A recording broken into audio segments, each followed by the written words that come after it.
Have a blessed day to every one of us, my fellow student, and our teacher, Pastor Andrew Tiaga of First Year Bible College, Romblon Campus. We in our group includes Pastor Richard and Pastora Rosie and me, Danilo. We will present and give us a short studies and research about Arius' life and the Aranyang view of Christ. Arius was born on 256 and died 336 in North Africa. Was an early Christian theologian who taught that the Son of God was not eternal and was subordinate to God the Father, a view known generally as Arianism.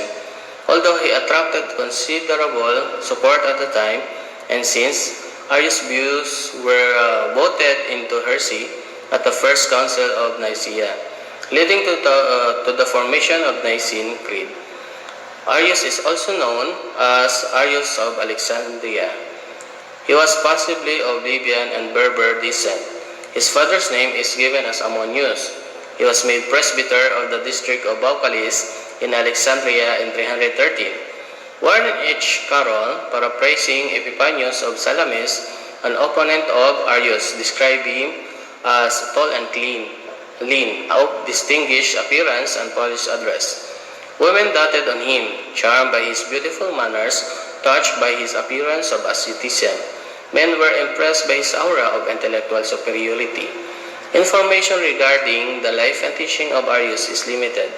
Most of Arius' writings, deemed heretical by the Council of Nicaea, were consequently destroyed. Indeed, our only record of his teaching is found in writing of those who oppose him and denounce him as a heretic.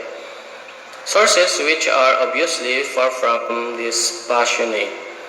Yet these, as the only surviving record, are all the scholars have. These few remaining works credited to him are Epiphanius' recording of his letter to Alexander of Alexandria, Theodoret's recording of his letter to Eusebius of Nicomedia, and Athanasius' recording of fragments of Thalia, a popularized work combining prose and verse.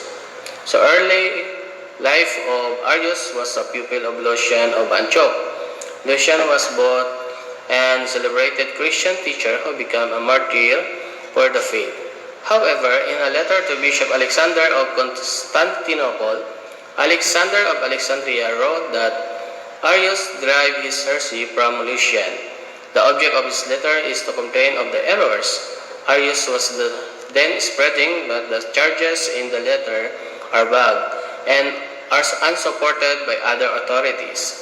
Alexander's language is like that of most controversialists in those days.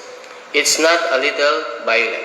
Moreover, Lucian's is not stated even by Alexander himself to have fallen into the heresy afterward promulgated by Arius, but is accused and invidium of heretical tendencies. In Arius' own letter, also extant to Eusebius of Nicomedia, it is found a summary of the theology that Alexander considered unacceptable.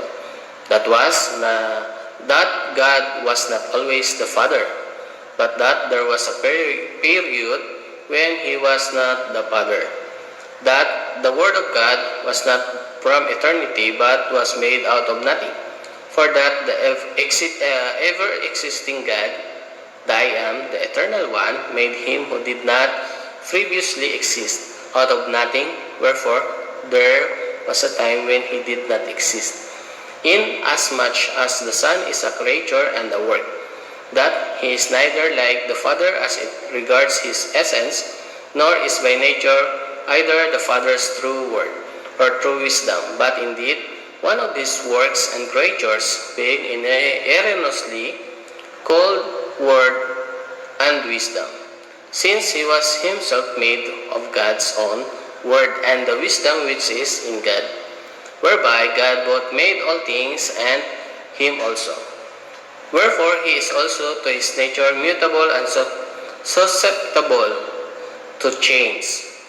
as all other irrational creatures are. Hence, the Word is alien to and other than the essence of God, and the Father is ineffable by the Son, and invisible to Him, for neither does the Word perfectly and accurately know the Father, neither can He distinctly see Him. The Son knows not the nature of His own essence, for He was made on our account, in order that God might create us by Him as by an instrument, nor would He ever have existed unless God had wished to create us. Arianism continued for some 400 years, especially among the Goths. Over time, as the Goths settled within the Roman Empire, they adopted the Nicene faith. Christine Murray, 1976, says that Arians were strong enough, even in the 5th century, to chant antiponalist songs, denouncing the Catholic views, which sometimes led to outbreaks of violence. He comments that by the 8th century, Arianism had disappeared, except in the minds of myriads of people sitting in the pews, to whom the analogy of Father and Son has suggested and continues to suggest a human relationship of time implied by the human experience, that children always come after their parents. So let's continue our discussion by Pastor Richard.